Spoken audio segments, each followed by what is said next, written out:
Padomājiet par to, cilvēki Latvijā, cik sapuvuši, garīgi sapuvuši, morāli sapuvuši ir tie, kas aicina izrēķināties ar cilvēkiem, tautu, valodu, kultūru, ticību, kūda citus naidam un karam.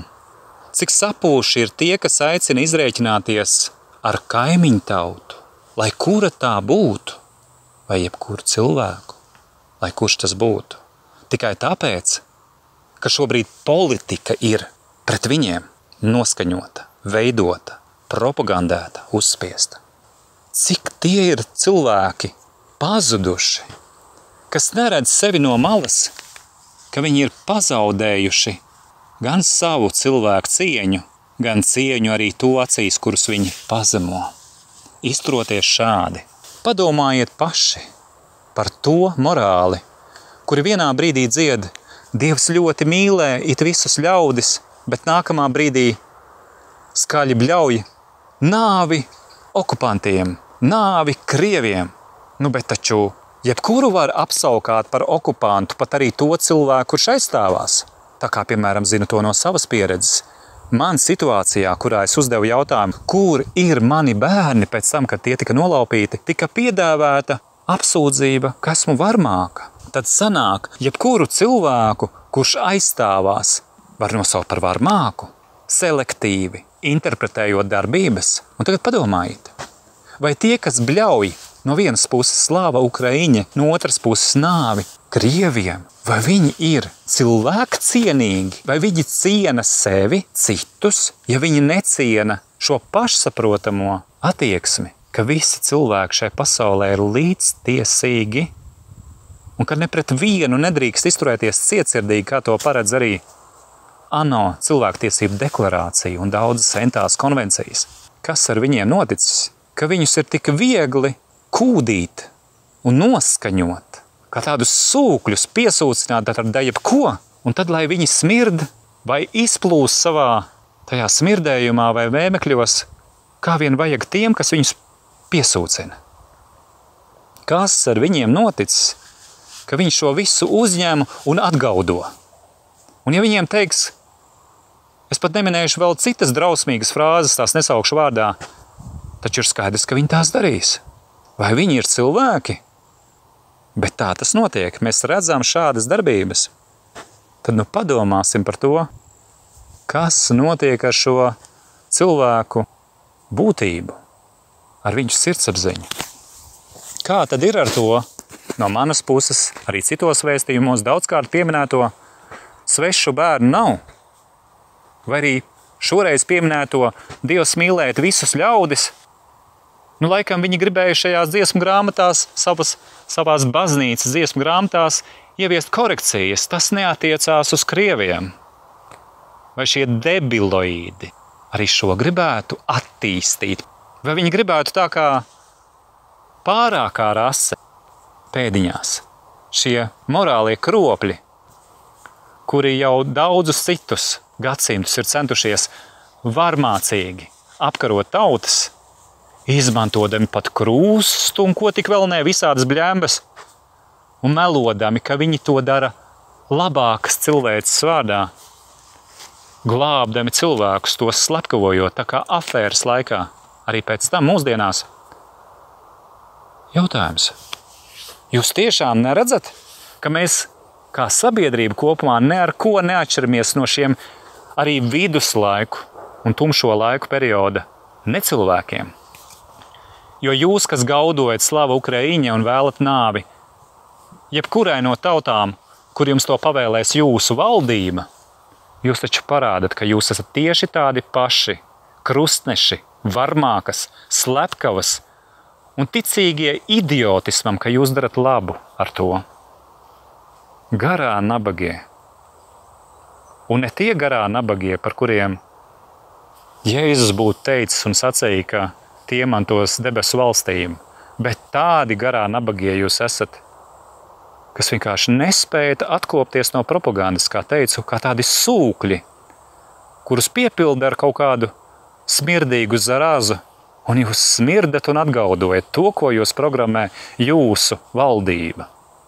Kauns par šādiem vergiem, kauns, ka tāda ir šī piesārņotā mūsu zeme, kas pārvērsta par tiešām garīgu izgāstuvi un miskasti. Vai tad jūs negribējāt Latviju labāku, vai par tādu Latviju cīnījās mūsu tēvi, mātes, sentēvi, vecmāmiņas un tā joprojām? Vai par tādu Latviju, kurā morālā kroplība tiek glorificēta, kurā naids un nesaticība tiek cildināta, kurā kultūra, vēsture un daudz kas cits tiek grauti un pārrakstīti? Vai tā ir attīstība un progress? Nopietni. Kur korupcija valda šķiet pār visiem dzīves līmeņiem? Kur liekulība un izlikšanās uzpurņi un maskas ir padarīts par normu? Tā ir jūsu dzīves jēga? Būt klauniem, aktieriem? Ko vēl jūs darīsiet, ja to lūgs, pieprasīs, aicinās vai galu galā piespiedīs jūsu valdība? Jūs pat neredzat. Un daudziem no jums pat ir slinkums paskatīties vienreiz mūžā, kas tas ir Stokholmas sindroms un ko tas nozīmē. Un tā kā tiem slinkākajiem ir grūti paskatīties un arī grūti uztvert un grūti arī saredzēt sevi, tad es pateikšu saviem vārdiem. Tas ir stāvoklis, kur paverdzināti, pakļauti, apspiesti vai arī varmāku nomākti cilvēki sadarbojās ar varmākām. Tas ir stāvoklis, kurā šie apspiestie pat sāk šos varmākus cildināt un attaisnot viņu darbības. Tā kā jūs to arī darāt. Attaisnojot vardarbību, un tur nav svarīgi, pret kuru cilvēku jūs vienkārši to propagandējat. Jūs raisat un radāt nesaticību, jūs kultivējat naidu, jūs kūdat cilvēkus nāvei. Tātad jūs esat līdzdalībnieki tajā, ka cilvēki iet bojā. Un par to jums radītājs paprasīs atbildību. Kāpēc jūs tādi esat? Un kāpēc jūs esat šajā pasaulē? Un kā jūs varējāt tik zemu krist? Tik zemu, ka jūs pat par dzīvniekiem nevar saukt. Jo jūsu darbi ir tik ļauni, ka nepārprotami lien ārā jūsu tēvs, velns, kas arī jūs māca izlikties par gaismas ļaudīm, par taisnības nesējiem. Jūs liekuļu bars, kas vēl nesen uzpurņos smacējāt sevi, savus bērnus un arī citus un citu bērnus.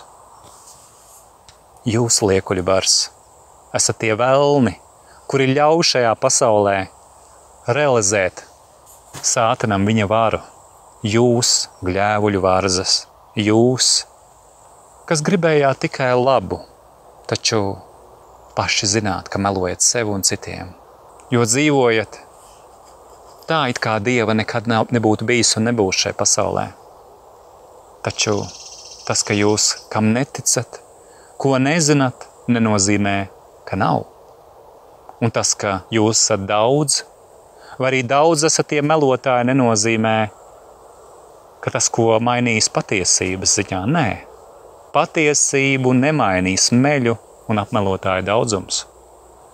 Un varmāku gļēvuļu daudzums nemainīs to, ka katrs no viņiem saņems tikai pats savu algu par saviem darbiem, tīšo kaitniecību, par pielaizīšanos un izkalpošanos dažādiem režīmiem un tā joprojām. Par to, ka zaudējuši cilvēcību. Par to ik viens, katrs pats atbildēs Dievu priekšā. Šajā pasaulē ir ikvienam dotas iespējas būt, un es aicinu sargāt sevi un savus bērnus, kam tie ir doti vai tiks doti. Sargāt tos no varmākām, no varmāku varām visu pirms. no šīm čūskām, kas pielien un lien jūsu dzīvē, no šiem speciālistiem, autoritātēm un dažādiem kuratoriem. Sargiet sevi un citus. Tie, kas grib jums labu darīt vai labu sacīt, viņi atnāks, izdarīs un aizies un nemeklēs izdevīgumu tajā, kāpēc ir izdarījuši ko labu jums vai pateikuši ko labu jums. Un tādu cilvēku, kas izdara ko labu, vai arī pasaka ko labu, vienkārši tāpat paliek aizvien mazāk, taču viņi ir.